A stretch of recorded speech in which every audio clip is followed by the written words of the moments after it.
કરીએ વલસાડના સમાચારથી। જિલ્લાના સોનવાડા આશ્રમ શાળામાં વિદ્યાર્થીઓને માર માર્યાની ઘટના સામે આવી છે।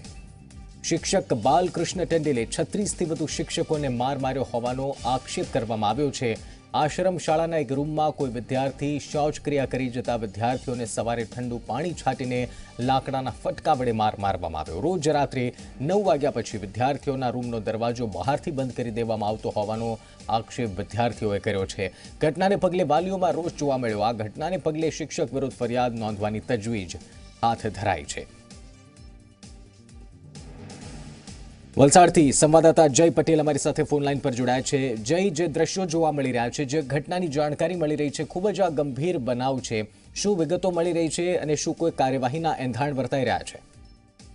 જે નિશ્ચિત જો હાલની વાત કરીએ, જો કાર્યવાહીની વાત કરીએ તો હજી સુધી કદાચ કોઈ અધિકારીઓ સુધી આ વાત પહોંચી જ નથી, કારણ કે જે પ્રકારે વાલીઓ હજી તૈયારી કરી રહ્યા છે, ફરિયાદ નોંધાવવા માટેની તૈયારી કરી રહ્યા છે, એટલે પહેલા ફરિયાદ નોંધાશે ત્યારબાદ કોઈ પણ પ્રકારની કાર્યવાહી અવકાશમાં આવે એમ છે। કારણ જો કે આ એક આશ્રમ શાળા હોય, આશ્રમ શાળા અધિકારીને અંતર્ગત આ સમગ્ર મામલાની કાર્યવાહી કરવામાં આવશે। જો સમગ્ર વાતની અથવા તો સમગ્ર ઘટનાની જો વાત કરીએ તો વલસાડ જિલ્લાના સોનવાડા આશ્રમ શાળાની આ ઘટના છે।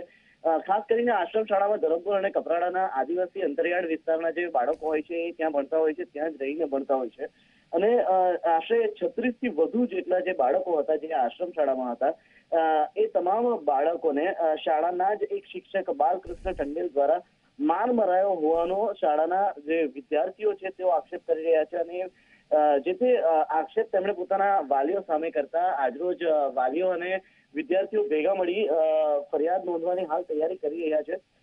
આશ્રમ શાળાના જે વિદ્યાર્થીઓ છે તેઓ એક એવો પણ આક્ષેપ લગાવી રહ્યા છે કે આશ્રમ શાળામાં એક રૂમમાં કોઈ વિદ્યાર્થી વોશરૂમ માટે ગયો હોય ત્યારે તેઓના ઉપર સવારમાં ઠંડુ પાણી છાંટીને લાકડાના ફટકાથી મારવામાં આવ્યા હતા। એટલે ખૂબ જ ગંભીર પ્રકારના આક્ષેપો છે। ત્યારે હવે જોવું ચોક્કસ થઈ રહ્યું કે સમગ્ર મામલે હવે જે તે તંત્ર કઈ રીતે આ મામલાને જુએ છે, કારણ કે ભૂલકાઓને માર પડ્યો છે, ભૂલકાઓને માર મારવામાં આવ્યા છે, ત્યારે હવે આ સમગ્ર મામલે તંત્ર કઈ રીતે કાર્યવાહી કરે છે એ ચોક્કસથી જોવું રહ્યું।